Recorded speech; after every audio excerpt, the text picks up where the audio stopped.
তুমি কি আসিবে না,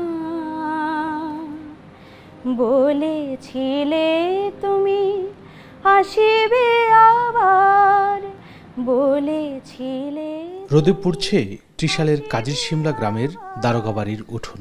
নারকেল গাছটার তলায় দুখুমিয়ার ঘর, নীরব, নিস্তব্ধ, শান্ত পুকুর, যার জল আজও কবির স্পর্শ পেতে ব্যাকুল। তুমি কি আসিবে না।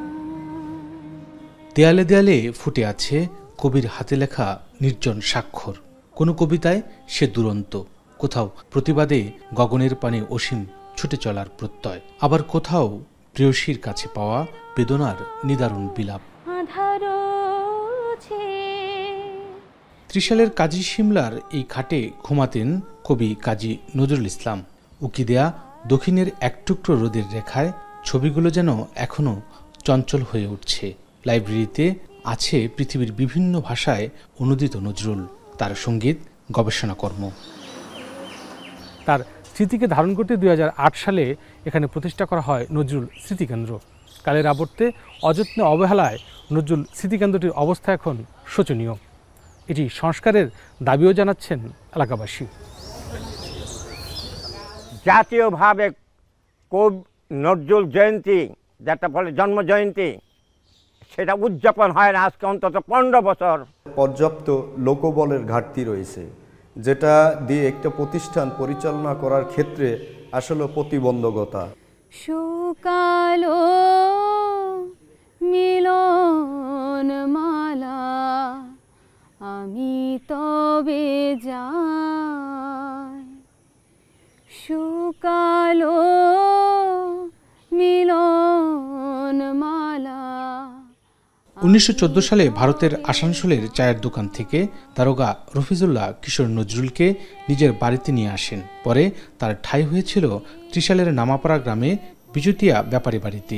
দুই বাড়ি মিলিয়ে কবি ত্রিশালে ছিলেন প্রায় 1 বছর। এর 1 শতাব্দী পরও ত্রিশাল যেন এখনও কবির আবাসস্থল। দুই স্থানেই রয়েছে নজরুল স্মৃতিকেন্দ্র। কবির বর্ণাঢ্য কৈশোরকে আগলে 2006 সালে ত্রিশালে প্রতিষ্ঠিত হয় বিশ্ববিদ্যালয়, যা নজরুল বিশ্ববিদ্যালয় নামেই অধিক পরিচিত। এই নজরুল বিশ্ববিদ্যালয় নজরুলের স্মৃতিকেন্দ্র এবং তার সাহিত্য নিয়েই এই নজরুল বিশ্ববিদ্যালয় গড়া। এই বিশ্ববিদ্যালয়ের প্রত্যেকটা হল তার সাহিত্য কর্মকাণ্ড দিয়ে খাতা।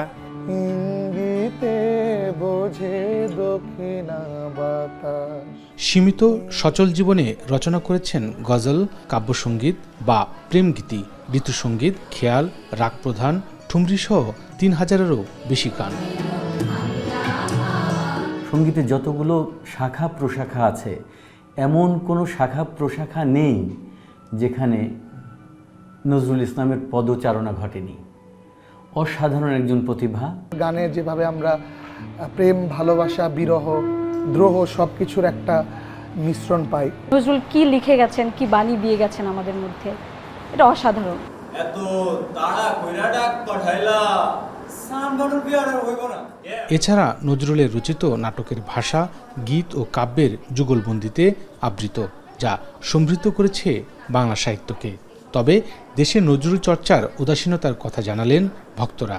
তিনি যে চেতনা দিয়ে থাকেন সেটি নাটকের মাধ্যমে আমরা তার সব ধরনের চেতনা পেয়ে থাকি। মূলত কখনো তাকে বিদ্রোহী হিসেবে দেখেছি, বিপ্লবী হিসেবে দেখেছি, আবার কখনো তাকে দেখেছি যে তিনি ধর্মীয় চেতনা নিয়ে কথা বলছেন। এই জিনের বাদশা নাটকটা হচ্ছে একটা গল্প থেকে, নজরুলের একটা হারিয়ে যাওয়া গল্প থেকে আমরা হচ্ছে নাট্যরূপ দিয়েছি। নাটকে আমরা নজরুলকে এমন জায়গায় দেখতে পারি যে আমাদের রক্তের সাথে মিশে যায়, আমাদের প্রকৃতির সাথে মিশে যায়, আমাদের মাটির সাথে মিশে যায়।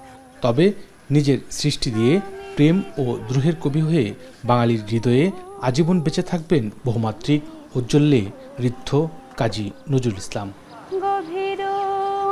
ইমতিয়াজ আহমেদ, এখন, ময়মনসিংহ।